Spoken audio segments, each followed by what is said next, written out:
My self Chaudhary Shabina. Let's continue with chapter force and pressure. Dear बच्चों, ये chapter हमारा पढ़ के हो गया और आज हम पढ़ने वाले हैं न्यूमेरिकल्स को। तो बच्चों, अगर आपको न्यूमेरिकल्स पढ़ना है या फिर सॉल्व करना है तो आपको 3 फॉर्मूला याद होनी चाहिए। क्या है वो 3 फॉर्मूला? पहला है density equals to mass upon volume. Density equals to mass upon volume अपने बुक में लिख लो। दूसरा है relative density equals to density of object upon density of water, इसको भी आप लोग लिख लो। एंड तीसरा है pressure equals to weight upon area, इसको भी लिख लो। तीनों फॉर्मूलाज को आप लिख लो। उसके बाद आप क्या करो, इनको सॉल्व करने जाओ। तो बच्चों, सबसे पहला क्या दिया हुआ है हमें? Mass volume density. हर इस सम में तीन चीज़ें दी हुई हैं, उनमें से 2 की वैल्यू आपको दी है और एक फाइंड करने बोला। तो बच्चों, जब भी आपको कोई 2 चीज़ दी हुई थी, एक चीज़ फाइंड करना हो तो बहुत इजी हो जाता है। क्योंकि अभी आप देखो, हमारे फॉर्मूला में 3 चीज़ें हैं, हमें 3 चीज़ें दी हुई हैं, उनमें से सिर्फ एक ही चीज़ पूछा है तो हम इजीली फाइंड कर सकते हैं। तो पहला वाला सम हम करने जाते हैं। पहले वाले सम में क्या दिया? मास और वॉल्यूम दिया, पूछा डेंसिटी क्या है। तो पहला हम करते हैं, डेंसिटी हमें नहीं पता था, वहाँ पे डी लिख देते हैं। मास हमारा है 350 और डिवाइड बाय किसका? 175। तो बच्चों, जब आप कट करोगे तो आप देखोगे 175 1 जा, 175 2 जा, तो आंसर क्या आएगा? 2। ठीक है। अब इसका ही हम दूसरा सम करते हैं। दूसरा सम क्या दिया हुआ है? मास नहीं दिया हुआ है। तो पहले हम फॉर्मूला लिखते थे अपना, density equals to mass upon volume. तो डेंसिटी क्या दिया हुआ है? 4 दिया हुआ है। मास दिया है क्या? हमें नहीं दिया, तो हम क्या करेंगे, मास को वैसे ही m लिख के छोड़ देंगे। नेक्स्ट क्या दिया हुआ है? वॉल्यूम। तो वॉल्यूम हमें दिया हुआ है 190। बच्चों, अब आपको क्या करना है? आपको सिंपली एक चीज़ करनी है कि अगर आपको मास चाहिए, ठीक है, m चाहिए, तो अब आपको उसके आजू बाजू नीचे जो भी चीज़ें दी हुई है उनको हटा देना है। तो अगर कोई चीज़ डिवीजन में है तो अगर मैं इसको दूसरी साइड ले जाऊं तो वो मल्टीप्लिकेशन में हो जाता है। ठीक है। तो अब क्या होगा? 190 इंटू 4 इक्वल्स टू m। अब आप 190 इंटू 4 करोगे बच्चों तो आपको मिलेगा 760। क्या मिलेगा? 760 आपको चाहिए तो आप कर लो। 190 इंटू 4, 4 0 जा 36, 4 1 जा 4, 5 6 7 760। ठीक है बच्चों, तो ऐसे हमने दूसरा कर लिया। अब बच्चों, हम दूसरे टेबल की तरफ आते हैं। तो दूसरे टेबल में क्या दिया हुआ है?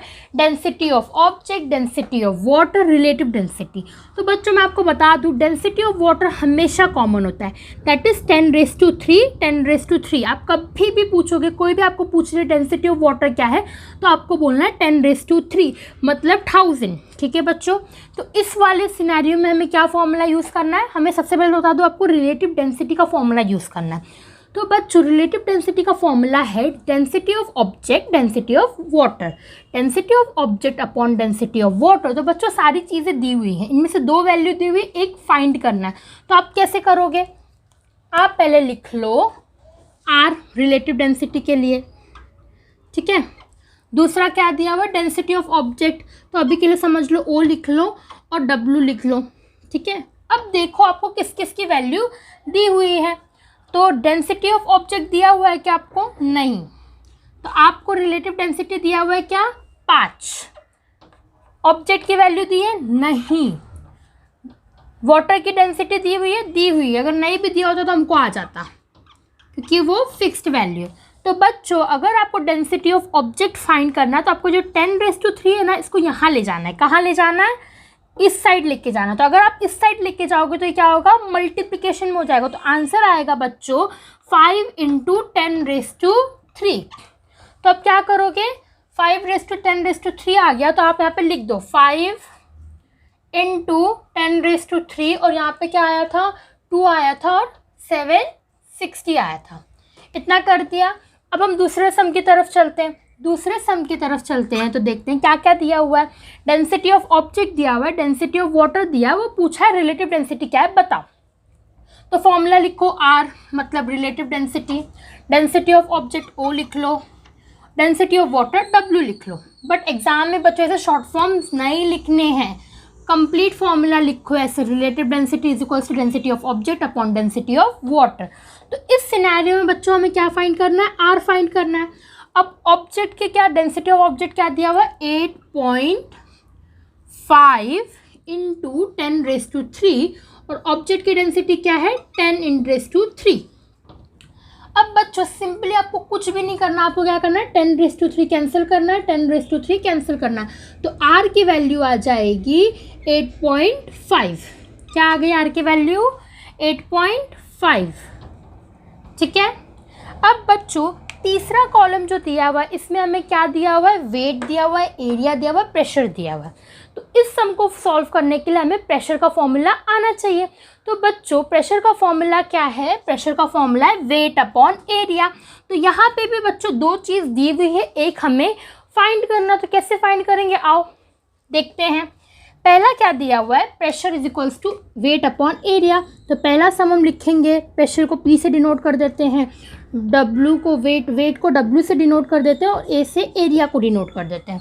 ठीक है बच्चों, अब हम देखते हैं हमें क्या दिया हुआ है, हमें वेट पूछा है और एरिया और प्रेशर दिया हुआ है।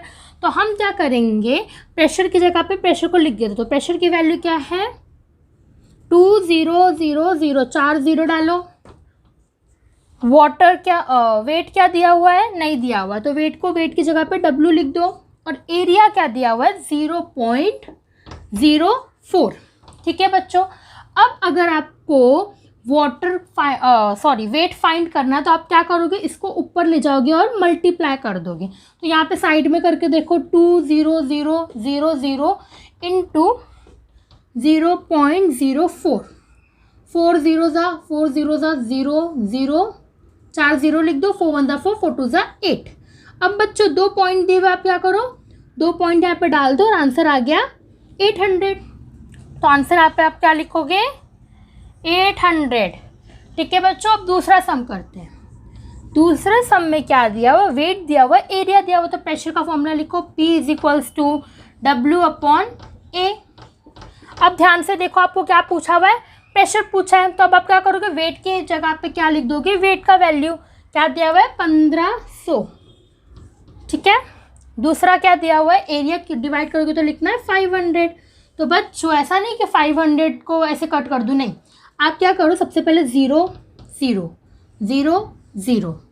ठीक है, दोनों 0 कैंसिल हो गए, 5 1 ज़ा 5 3 ज़ा, तो बच्चों आंसर क्या आ गया 3। अब नेक्स्ट वीडियो में हम वर्ड प्रॉब्लम्स को सॉल्व